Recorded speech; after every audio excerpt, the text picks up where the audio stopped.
Hi everyone and welcome back to my channel. So exciting times at the Australian Open. It's the ladies finals on Saturday. The women's semi-finals have been completed. I've done my previous predictions. I started doing it in the fourth round, then for the quarters, then for the semis, and now I'm going to do it for the finals. So when I started doing this channel at the end of last year, I wasn't sure how much I would enjoy it, and as a matter of fact, I did enjoy it very much. It was really fun to look at the players, look at the matches, and keep a focus on analysis. And I was pretty successful in the fourth round predictions from all the 8 matches I predicted. I was right with 6. In the quarterfinals, I predicted all 6 correctly. But then for the semis, I messed up completely because I picked Barty and Halle to go through to the final. And that didn't happen. Muguruza and Sofia Kenin are going to play the finals. I think this is a relatively surprising final. Nobody really would have picked it at the beginning of the tournament. Um, but I think it's going to be a competitive and interesting final. Normally players who get through to a slam final are in good form, and that's what we expect on Saturday. So let's have a look at the route both players had to the final.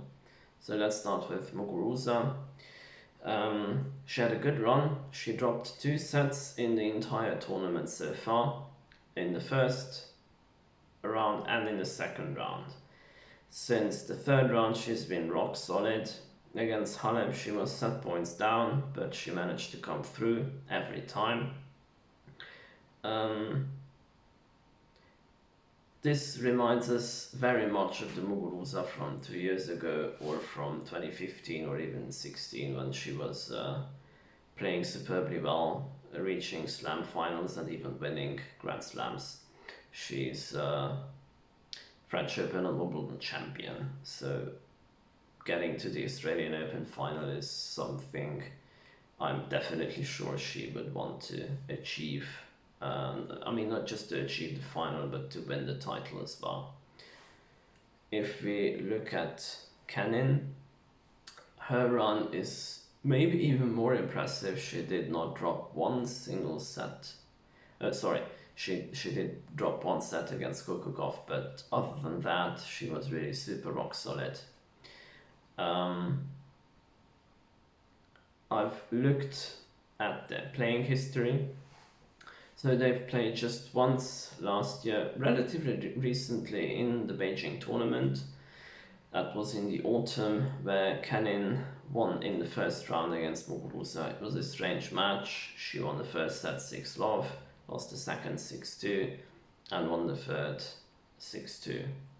So this is not really much to go on, actually, for this final.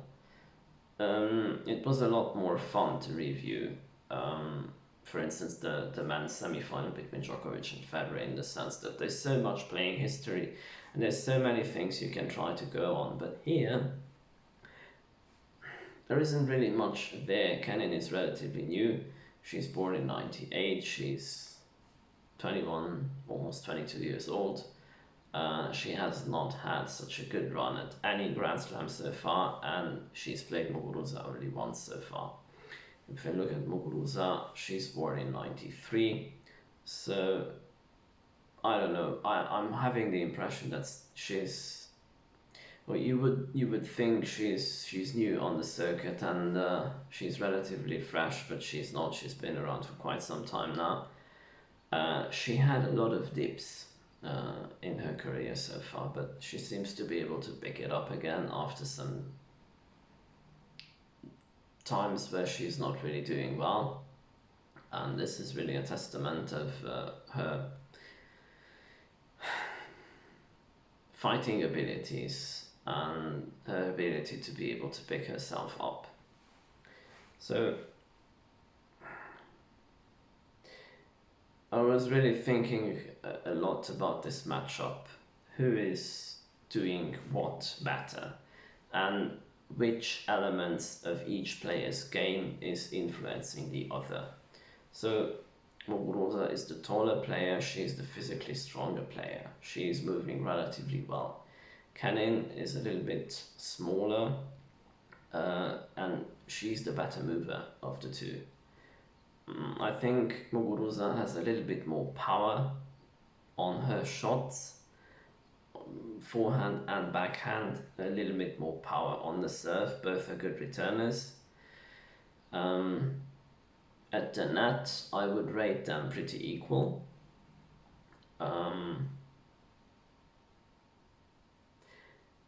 Given the fact that Kenin is the better mover and Muguruza is the more powerful player, that's also something that evens this matchup out.